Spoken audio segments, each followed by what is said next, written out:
উল্লাপাড়া সলঙ্গাকে আমরা সন্ত্রাস মুক্ত করে গড়ে তুলতে চাই। কোন চাঁদাবাজ যদি কোন ব্যবসায়ীর বাড়িতে চাঁদা দেওয়ার জন্য যায়, গাছের সাথে বাঁধে রাখবেন। আমাকে খবর দিবেন গাছের সাথে বাঁধে রাখার পর। ঠিক আছে, কথা বুঝতে পারছেন? উল্লাপাড়া হবে, সলঙ্গা হবে, শান্তিপুরে উল্লাপাড়া সলঙ্গা, সন্ত্রাস মুক্ত উল্লাপাড়া সলঙ্গা, চাঁদাবাদী মুক্ত উল্লাপাড়া সলঙ্গা, শান্তির উল্লাপাড়া সলঙ্গা হিসাবে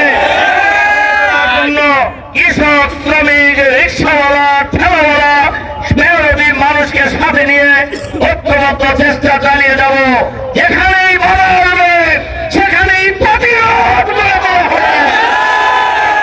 এই প্রতিরোধের মধ্য দিয়ে শরীর ও শাসকের যেভাবে পতন হয়েছে, এই চাঁদাবাজদেরও বিদায় হবে ইনশাআল্লাহ।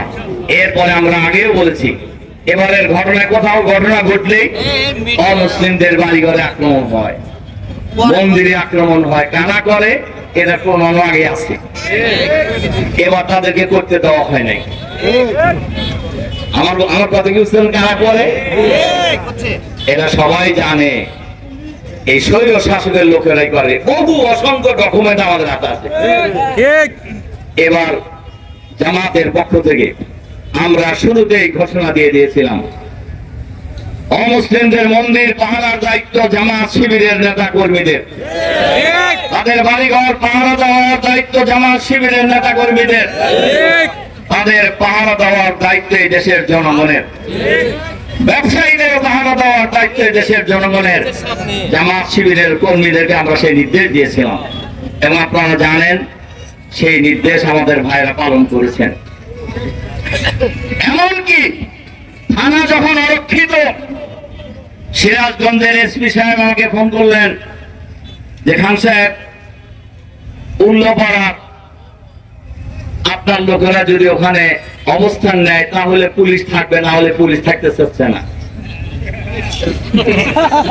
আপনারা জানেন আমাদের থানা আমিরের নেতৃত্বে 10 মিনিটের মধ্যে ওখানে কয়েকশো জামাত শিবিরের কর্মী সহ জনগণকে সাথে নিয়ে থানা পাহারা দিয়েছে। বাংলাদেশের অসংখ্য থানা আমাদের ভাইরা পাহারা দিয়েছে। আমরা বলেছি এই দেশের সীমানা পাহারার দায়িত্ব দেশের জনগণের, এই দেশের মানুষের জান মাল ইজ্জত আবরুর পাহারার দায়িত্ব জনগণের। জামাত শিবির যেহেতু বাংলাদেশের রাজনীতিতে একটি অনেক বড় শক্তিশালী দল, সুতরাং এই দায়িত্ব আমাদের সবচেয়ে বেশি।